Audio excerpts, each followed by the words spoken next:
qu'on avait ici par rapport à là-bas était complètement différente. C'est-à-dire que là-bas, j'ai rencontré des gens défaits, mais je ne sais même pas quel terme employer.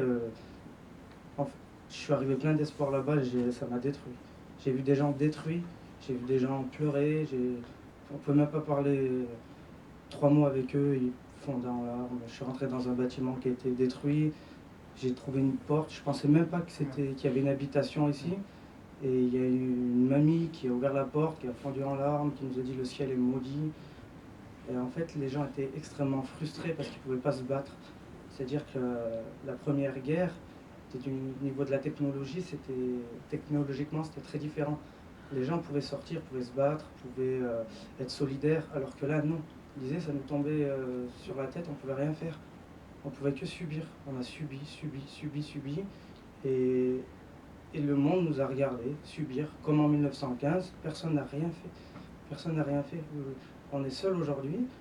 Et il y avait beaucoup de familles de chouchis qui... Mais pourquoi ça t'a démoralisé, toi? Parce que moi, Toi, tu allais là-bas pour leur donner du moral.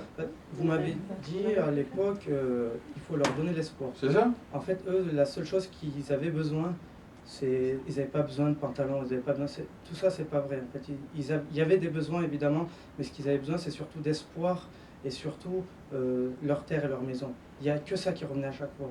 Votre argent, normal, ils n'avaient que ça. Vos biens, on n'en veut pas. Nous, ce qu'on veut, c'est nos terres, nos maisons, nos vies, nos terrains. Et qu'est-ce qu'on pouvait leur dire, quoi? On nous a quand même remerciés d'être venus en nous disant ça vaut tout l'or du monde parce que on a vu enfin des gens de l'extérieur qui viennent nous voir parce qu'ils ont besoin en fait que ce soit palpable de toucher des gens, qu'il y ait des gens qui disent oui, vous existez, on est là, vous êtes là, on est venu vous voir. C'est le plus important. Tu as raison, mais le problème c'est que tu as vu des victimes ou des réfugiés dans ta tête? Les deux. Enfin, c'était des victimes. J'ai vu des cars arriver, des cars avec des personnes qui étaient là et qui avaient, je sais pas moi, 2 chemises c'était toute leur vie, qui tenaient dans un sac. Normalement, pourquoi tu as encore vu des gens? Pourquoi ils ne sont pas tous partis? En fait, moi, quand je suis arrivé, quand j'ai pris la route de la Chine, en fait, on est arrivé avec les premiers réfugiés, en fait. C'est-à-dire que quelques jours avant, il y avait personne. Quand je suis arrivé, il n'y avait même pas Internet, c'était tout coupé. Parce que. Tu veux dire comme la route allait être. Enfin, les territoires allaient être rendus à l'Azerbaïdjan. Parce que quand je suis passé, les territoires qui sont en jaune, là, ils n'étaient pas encore rendus à l'Azerbaïdjan. C'est ça. Et la route de la Chine non plus. Mais tu ne devrais pas dire rendu, hein, tu devrais dire cédé. Cédé, oui. Parce que c'est. Rendu, et là, j'ai vu sur la route. Ils étaient en train de couper toutes les lignes. Ils ont coupé carrément, ils ont coupé toutes les lignes. Il n'y avait plus d'internet, il n'y avait plus rien, ils en ont profité, ils ont coupé de l'électricité. C'était horrible. Qui? Les Russes et les Turcs, enfin les Turcs, les Azéris. Avec les Russes avec les Azéris. Justement, ce que j'essaie de te dire, c'est que ton témoignage maintenant, ça correspond à ce que je disais tout à l'heure. Comment quelqu'un qui libère ce qui est censé être occupé, la première chose qu'il fait, c'est d'aller couper les lignes.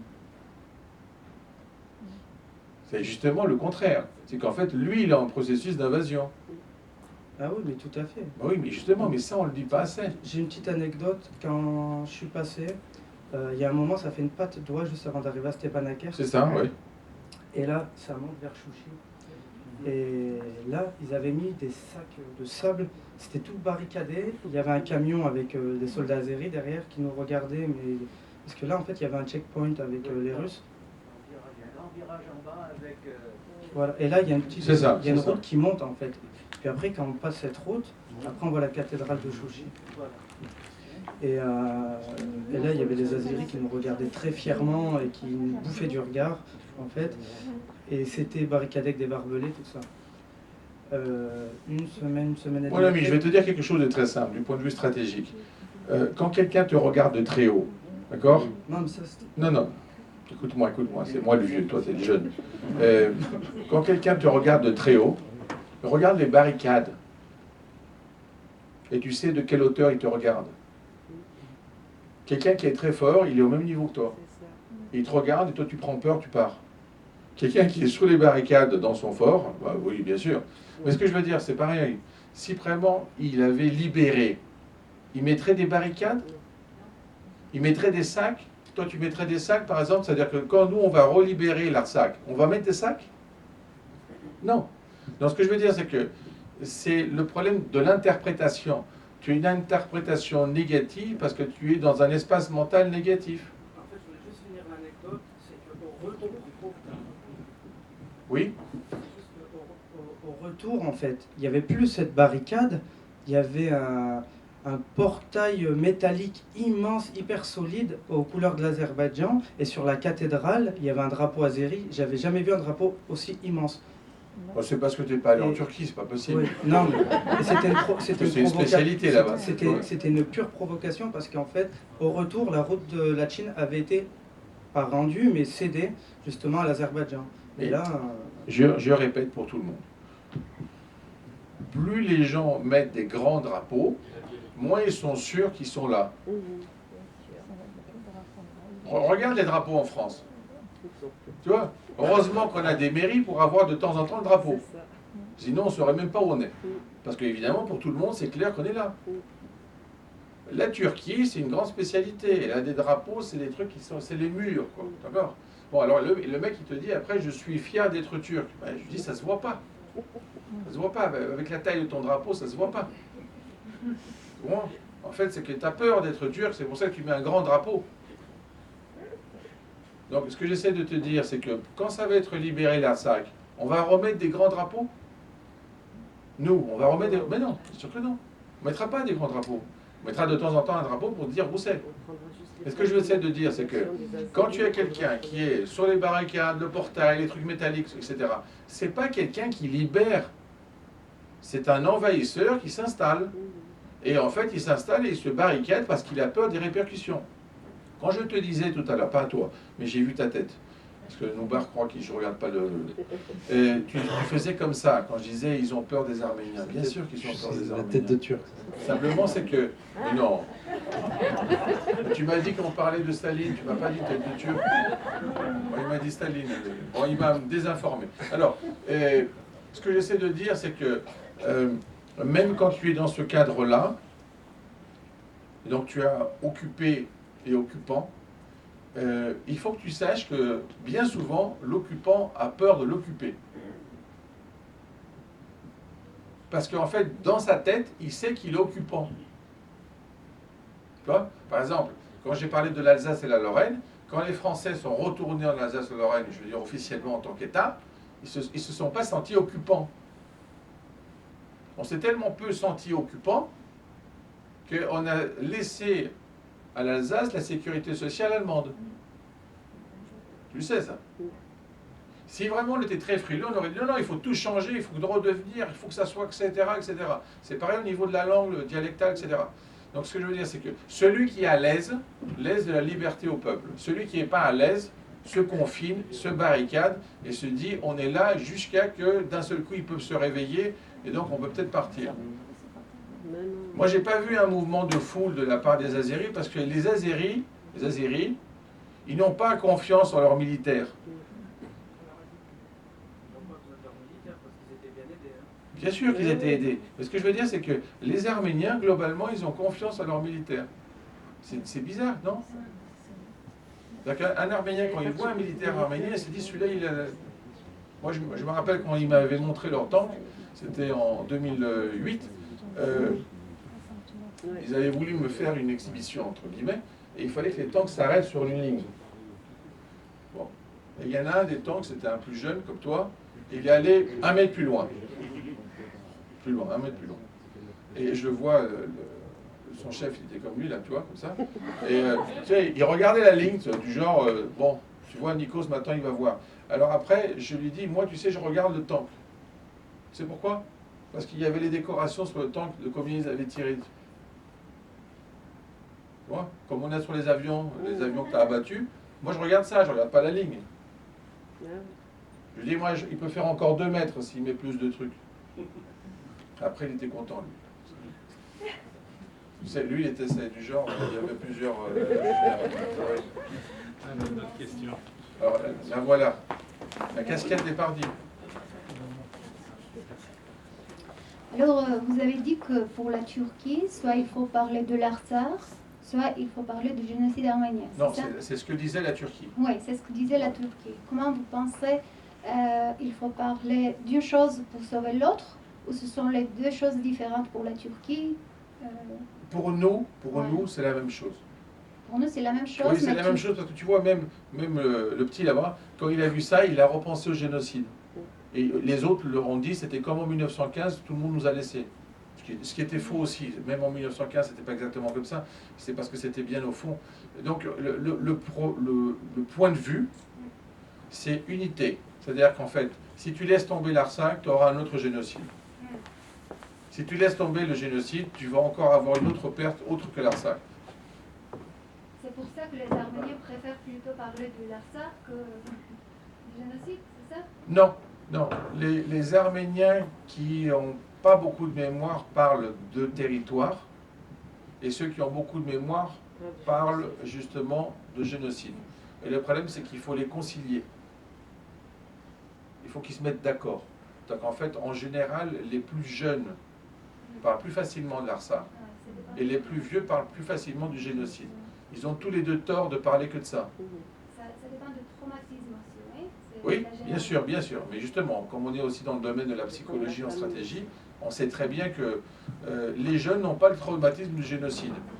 Ensuite, il y a d'autres qui sont les intermédiaires, ils ont aussi le traumatisme de la chute de l'Empire soviétique. D'ailleurs, vous voyez, je dis Empire soviétique parce que je me rappelle comment il me le disait. Il ne disait pas Union soviétique. Il y avait un mélange de Empire russe, Union soviétique, Empire soviétique. À la fin, tu disais, mais de quel truc tu parles? Et c'était le truc... j'étais justement à Stepanakert, et je lui dis, ça c'est ta maison? Il me dit, non, je ne pourrais pas acheter ça. Et je lui dis, alors tu habites où? J'habite un petit truc. Mais avant, à l'époque soviétique, j'avais pas besoin d'acheter. Et après, alors quand il m'a dit ce qu'il gagnait, je lui dis, en fait, tu gagnais rien. Il disait, oui, je gagnais rien, mais je m'en occupais pas. Alors que là, je gagne plus, mais je m'en occupe. J'ai peur qu'on me vole, j'ai peur que les Azéris viennent, etc. Tu vois, donc c'est la sécurité. Donc j'avais rien à faire, c'était là. Et là, c'est le problème. Le problème, c'est que je pense que, ça c'est très évident dans la diaspora, je pense que ce qui a été bon pour la diaspora, c'est qu'après 91, on a eu de nouveaux Arméniens, avec des nouvelles préoccupations, et la diaspora s'est rajeunie mentalement sur ce qu'est important en Arménie. Et beaucoup dans la diaspora s'étaient fondés sur le problème de la reconnaissance du génocide. Et moi j'en étais arrivé au stade essentiellement avec les plus vieux en disant, bon, écoute, imagine que la Turquie reconnaisse le génocide, tout, la totale. Tu fais quoi maintenant? Il dit, je ne sais plus quoi faire. Alors je lui dis, t'inquiète pas, ça sera les derniers, donc on va essayer de convaincre tous les autres et on s'occupera d'eux à la fin. Qu'est-ce que je veux dire par là? C'est que c'était leur but fondamental, la reconnaissance. Mais le problème, c'est que la reconnaissance, c'est le premier pas. Après, il y a le problème de la pénalisation, etc. Il y a plein de choses. Ça va, le processus. Alors, ce que je veux dire par là, c'est que les plus jeunes, ben, ils ont connu que le problème de la guerre en Artsakh. Ils pensaient que ça, c'était une victoire, donc c'était assuré. Et justement, en fait, on a dormi sur le laurier. Quand il parle, monsieur spécialiste de sushi, quand on a pris... Bon, alors, monsieur de sushi, je ne sais pas, je vais vous appeler comme...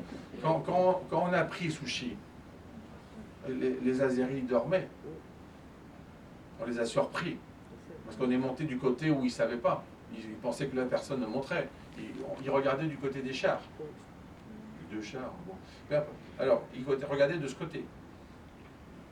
Et là aussi, on dormait un peu quand même. Parce que moi, je vois les premières interventions, on m'a demandé de parler à la radio, à la télévision, tout ça. Et ils me disaient, bon, bah, c'est une crise. La question qu'ils me posaient, c'était quoi?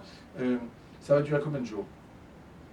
En fait, je leur disais, mais ça n'a pas démarré, et vous me demandez quand ça va se clore. Je dis, ça ne se clôt pas si facilement. Il me dit, ah bon? Oui, leur état d'esprit au niveau des journalistes, c'était du genre, ça va être 3-4 jours, allez, une semaine, quoi. Bon, 15 jours, ils auront fini. Mais en fait, ils ne voyaient pas les répercussions. Et finalement, ce que tu disais très bien, le problème des drones, l'assistance, etc., c'était pas, on n'entendait pas ça. On avait l'impression qu'ils avaient des échauffourées à la frontière, ils se tiraient de temps en temps, quelqu'un fumait, ça, rien à voir. Il y avait vraiment une vraie pression. Pourquoi? Parce qu'il y avait autorisation de laisser passer. Donc l'autorisation de laisser passer, c'est là qu'on aurait dû se dire, les Azéris ne vont pas venir tout seuls. S'ils ont une assurance qu'ils peuvent aller jusqu'à là sans avoir de problème et sans avoir de répercussions, ils viendront. Et là, on n'a pas fait le déclic. Après, on s'est rendu compte qu'il y avait. Oui, oui. D'abord, avant ma question, vous dites tout le temps le jeune. Moi, je vois quand même un homme et je voulais le féliciter d'être parti là-bas et d'avoir fait ce qu'il a fait. Ah non, mais je vois, chez un jeune, je peux voir un homme quand même. Oui, mais bon, voilà. Et quand vous lui répondiez, vous avez dit quand on va libérer l'Artsakh, Oui. et vous l'avez vraiment affirmé comme si vous en y étiez sûr. Et ça m'a étonné, du coup, comment ça peut se passer ça? Ben, vous voyez, c'est bien, si on arrive à conclure une conférence comme ça et à la fin vous disiez comment on peut libérer, c'est pas du tout l'état d'esprit du début, du genre on va faire Mater de Rosa, on va chanter un requiem et on va se dire voilà, tout est perdu. C'est pas ça, justement. Moi je suis de cette optique. Vous savez, en stratégie, nous on travaille dans le temps. Normalement, cette année, Noubar ne m'a pas invité. Il aurait dû m'inviter normalement pour le traité de Kars, pour le centenaire, sur le plan stratégique. Mais en fait, les gens s'en foutent. Parce qu'on a passé le 2021, bon, ben voilà, bon. Est-ce que vous avez, quelqu'un a fait une conférence sur Kars ici? Oui. Voilà, vous avez analysé? Ah, non, mais je ne dis pas à vous, c'est pas. C'est très bien, c'est très bien. Donc c'est Noubar qui l'a organisé ou pas? C'est pas bien. Voilà. Donc ce que j'essaie de dire, c'est que, en fait, si les Azéris étaient sûrs de rester, bien, ils ne feraient pas tout ce qu'ils font. Parce qu'en fait, ils ne savent pas si la Russie ne va pas leur dire à un moment, bon, ça suffit.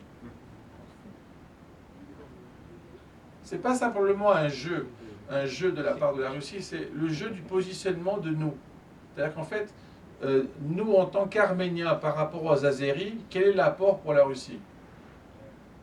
C'est ça qu'il faut se dire. Est-ce qu'il y a un apport? S'il n'y a pas d'apport, si c'est simplement de la lamentation, ça sera comme le génocide, on s'en fout complètement. Par contre, s'il y a un apport, et s'ils voient, parce qu'il y a un autre truc, il fallait que je le dise, sinon je vais crever. Et les MiG, ça n'a rien à voir avec les Arméniens? Si, c'est fabriqué par un Eh Arménien. ben voilà. Il y en a Ça qui fabriquent c'est pour pour l'homme. Pour la femme. Parce que je ne sais plus, il faut dire. Alors, ce que je veux dire par là, ce qui me gêne, c'est qu'on a une Union soviétique, d'accord? Et pour fabriquer un MiG, il a fallu trouver un petit Arménien. Bah, c'est balèze quand même, je trouve. Alors, Mikoyan, c'est pas n'importe qui. Qu'est-ce que je veux dire par là? C'est que dans notre esprit, on regarde la taille. Donc on a une petite Arménie, une grande Russie. Alors, mais la grande Russie, elle a bien compris qu'il fallait prendre les idées qu'il avait le petit Arménien. Petit, jeune, grand, costaud, peu importe. Ce que je veux dire par là, c'est que qu'est-ce qui nous empêche d'avoir des drones? Qu'est-ce qui nous empêche en fait de faire du leasing de drones? Qu'est-ce qui nous empêche au niveau de l'Artsakh? L'Artsakh, moi je me rappelle, je faisais déjà des rapports au niveau de la représentation et je leur disais, c'est pas la peine de vous énerver, de mettre des installations électriques. Il faut vous passer directement, penser à 5G. Ce qui nous empêche, c'est les Russes. Pour le 5G? Non, pour les drones. Parce que quand les Indiens ont voulu donner de l'armement, les Russes n'ont pas voulu. Ah non mais c'est normal. Tu achètes ceux des Russes. Voilà. J'étais chez les Russes. Moi ce que je veux des drones, je ne regarde pas si c'est... Mais tant qu'on n'aura pas d'industrie, on ne sera pas capable de les fabriquer nous-mêmes. Ou l'argent. Voilà. Non, pas du tout, Et pas du la tout. On solution- peut très bien acheter des drones On russes. n'aura pas la diaspora. Non, non, non. C'est l'argent. On aura, la solution viendra certainement de la diaspora parce que dans tous les pays, ça vient jamais de l'intérieur. C'est justement ceux qui sont à l'extérieur qui peuvent réfléchir librement. Les autres, quand ils sont sous pression, ils peuvent simplement résister. Quand il est parti, qu'il voit tous les gens qui pleuraient, la mamie, etc., c'est normal. C'est normal. Il ne pouvait pas voir autre chose. Le problème, c'est que normalement, il aurait dû se dire, elle ne devrait pas être là, la mamie. D'abord, elle devrait être morte. Ou si elle n'est pas morte, il faut qu'elle soit partie. Ça devrait être vide. Or, les gens, ils sont restés. C'était pareil pour la Première Guerre. Quand Souchi était assiégé, la seule chose qu'ils demandaient, c'était des tôles pour leur toit. Et ils disaient, bah, nous on va rester là, mais simplement, si vous nous aidez à avoir des tôles, c'est tout. Donc là, le processus, par exemple, pour les drones, d'abord la technologie de drone, c'est pas une technologie compliquée. Oui, c'est de l'assemblage. Voilà, en plus. Mais ce que je veux dire par là, c'est que à partir du moment où on veut le faire, on peut le faire. Et c'est pas simplement le problème de drone, c'est pas simplement, ça n'a pas été fait que par les drones. Le problème, c'est que ça a été fait massivement parce qu'il y a une intervention de la Turquie qui a eu. Voilà, alors que les Azéris. Ça a tourné 44 jours à la frontière. Non, non. Si, non. si. Soyons honnêtes, je vais revenir à Monsieur Sushi. Je vais vous dire les choses à l'envers. Pourquoi on n'a pas commencé avec un bombardement sur Sushi? Parce que moi, je peux vous dire, avec un bombardement sur Sushi, une semaine, les Arméniens ils commençaient à dire, bon, ça va, on se rend, ça suffit. La question, c'est pourquoi la présidence en Alsace n'a pas été bombardée. Aussi. Moi, j'ai pas de problème là-dessus. C'est pas ça mon problème. Mon problème, c'est pourquoi on a attendu que les Azéris prennent tout le côté par là-bas, et en fin de compte, vers la fin, s'occupent de Sushi, et là, d'un seul coup, on se dit, oui, mais quand même, maintenant, Stepanakert est bombardé. Soyons honnêtes, si Stepanakert était bombardé depuis le premier jour, ça aurait eu lieu comme ça? En fait, finalement, on comprend bien que les Azéris, ils ne voulaient pas rentrer dans Stepanakert, c'était pas ça leur but. Leur but, vu ce qu'ils étaient mis en d'accord avant, c'était d'avoir, voilà, la frontière qui n'a rien à voir, et les gens, plus la frontière, plus les zones, Al-Bajar, etc., où, en gros, bah, même si c'était perdu, les gens, ils diraient pas grand-chose. Al-Bajar, il n'y a rien. Mais justement, c'est ce que je dis. C'est ce que je dis. C'est ce que je dis. Donc, je vais vous prendre l'exemple à l'envers. La catastrophe de Smyrne, c'est en 1922. Bon, c'est à la fin. S'ils avaient commencé par ça, ça ne serait pas passé comme ça. Parce que ça, c'était visible aux yeux de tous. Donc en fait, ils ont commencé par le fin fond de l'Anatolie avec les Arménies. Ils ont transformé la Turquie en île. Oui, non, mais avant ça, quand même, les Grecs avaient débarqué en Turquie. Hein. Ils étaient venus jusqu'à Eskişehir. Oui, alors. C'était peut-être la réponse aussi, Smyrne. Ah non, non, non, c'était pas du tout une réponse, c'était déjà programmé. Définitivement. Non, non, non, non. Parce que c'est ce qui a enclenché après l'échange de population. Pas du tout, Si pas du tout. Smyrne, bah, Non, non, non. Non, pas, s'il n'y avait pas du tout. Smyrne, 1919, c'est déjà le génocide des Pontiques. Hein. Oui. Et bah, Oui, Smyrne, mais c'est en 22. Les Pontiques, c'est à l'est. C'est Smyrne, Trébizond. de l'autre côté. Hein. Je sais bien, justement, c'est ce que j'essaie de vous dire. C'est que s'ils avaient commencé par Smyrne, on n'aurait pas eu le génocide de Pontique. Parce que tout le monde serait intervenu sur Smyrne. Sur le génocide des Pontiques, personne n'est intervenu. Parce que c'est exactement la continuation du génocide des Arméniens. Bon, ce que j'essaie de dire, donc, pour madame, la problématique, c'est que l'Azerbaïdjan ne peut pas jouer seul. Donc quand quelqu'un ne peut pas jouer seul, on joue avec ceux qui jouent avec lui. Si ceux qui jouent avec lui voient un comportement différent, ils jouent différemment. Là, le problème, c'est que la position arménienne classique, c'est du genre, nous on a l'Arménie, l'Artsakh fait ce qu'il peut, on verra. Et surtout, on n'annonce pas qu'on a quelques pertes que ce soit. Après, quand vraiment on est obligé de l'annoncer, ben on annonce. Les Azéris, ils n'annoncent pas parce qu'encore maintenant, ils ne veulent pas pouvoir dire, afficher aux yeux de tout le monde, que malgré la technologie, malgré la différence, malgré les gens, ils ont eu tant de morts. Avec quoi? Avec 3 pelés et un tondu. Ce qu'ils ont perdu, c'est pas tellement les morts. Ce qu'ils ont perdu, c'est leur souveraineté. Ils ont transféré à la Turquie. Non, non, ils ont pas. Ils ont pris même l'état-major. Oui, non, mais c'est pas transféré à la Turquie. Tout ça, c'est. On est toujours dans la cour russe. Tout ça, c'est russe. C'est pas la Turquie. La Turquie, elle a eu le droit, on lui a dit, tu peux rentrer, tu ressortiras. Là, tu fais un peu ce que tu veux et tu ressors. Donc elle est rentrée, elle a fait ce qu'elle voulait, elle est ressortie. Donc on repart à zéro et on dit, maintenant vous avez vu, si nous on n'est pas là, comment? Il y a un accord turco-russe comme en Syrie. Bien sûr. Enfin, ça, dans toute la conférence, vous n'avez pas compris ce que j'ai dit. Bien sûr, bien sûr. J'aime que les choses soient dites. Ah mais je ne peux pas le dire plus clairement. Et bien sûr, c'est ce que j'appelle le laisser-passer. Le problème, c'est que c'était... Qu'est-ce qui vous fait dire que le laisser-passer a expiré? Il a expiré avec le cessez-le-feu. C'est tout. Elle ne lui a même pas permis de signer. Alors, je reviens à madame, parce que j'essaie de vous... Hein. Les Azéris, ils ne sont pas puissants, Et en fait, les Russes n'ont jamais eu confiance aux Azéris. Ils ont eu confiance au gaz. Et oui, c'est pire que le territoire. Ouais. D'habitude, en fait, on a le premier niveau, le plus profond, c'est la culture, le sacré. Ensuite, c'est le territoire, après, c'est le gaz. J'aime bien, c'est un paradoxe, puisque le gaz est en dessous. Bon, mais en fait, c'est juste ça. Et j'essaie de vous dire, imaginez l'Azerbaïdjan sans gaz. Oh,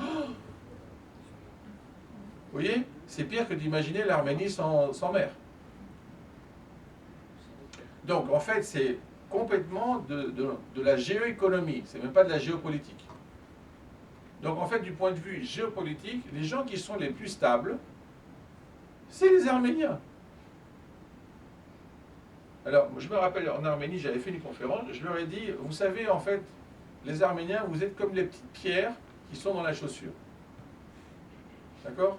Tu marches dessus, c'est ton pied qui a mal. La seule façon de ne plus avoir mal, c'est d'enlever toute la chaussure. Bon, le Caucase, c'est ça. Donc en fait, ceux qui sont les plus stables, c'est les Arméniens. Et en plus, c'est des survivants de génocide. Ce qui fait que ça reste. Parce que vous voyez, en général, quand on a subi un génocide, on fait une sorte de victimisation. Et en fait, on ne donne pas vraiment de l'importance aux survivants. Pour moi, un peuple qui a survécu à un génocide, il est plus dur qu'un peuple qui n'a jamais subi de génocide. Parce qu'il sait exactement ce qui s'est passé, il sait exactement qui a fait quoi, et finalement comment ils s'en sont sortis. Bon. Donc, le problème, c'est que ce n'est pas l'équivalent d'Israël et des États-Unis avec l'Arménie et la Russie. Mais ce schéma est important à avoir en tête. Donc en fait, un joueur, il ne sacrifie pas ses pièces pour rien. Si les pièces se comportent de façon dynamique, il les utilise. Si elles sont statiques, il les sacrifie. Donc il ne faut pas vous dire, on va se libérer en Artsakh des Azéris. Non, on va changer la coalition pour montrer finalement quel est l'intérêt pour la coalition de mettre des Azéris sur une culture arménienne. Ça va changer quoi? Du point de vue géopolitique, ça va faire quoi? Vous allez faire quoi? Des forages? Vous allez changer les églises en quoi? Les tombes. Ce que j'essaie de dire, c'est que ça, c'est une valeur qui est sûre. Et ce qui est très important, c'est qu'on n'achète pas le passé. On peut acheter de l'avenir. On n'achète pas le passé. On n'achète pas de la mémoire. Un peuple qui a une mémoire et qui est un État-nation, c'est très stable. Et les gens, ils préfèrent l'avoir avec eux que contre eux. Mais là, le problème, c'est qu'il y a une différence entre exaction et correction. Là, en fait, c'était une correction de tir. Genre, n'allez pas trop loin. Vous êtes allé un peu trop loin, pop. Et c'est pour ça qu'on voit que, par exemple, pour la Turquie, pourquoi la frontière, par exemple, puisqu'ils se sont retrouvés qu'il y a eu un accord avec la Russie et la Turquie, les Russes ne sont pas partis de la frontière arménienne? Parce que le problème, c'est que qui propose l'accord? Et quel est le but de l'accord? Le but de l'accord, c'est de remettre sur l'échiquier russe la pièce arménienne. Que ça soit très clair que c'est là. Donc on fait intervenir un peu le Turc. Il fait un peu des choses avec l'autre Turc azéri. Et puis après, on remplace les pièces. Je vais vous dire. Clémenceau, il disait, on ne signe pas un traité de paix pour faire la paix, mais pour préparer la prochaine guerre.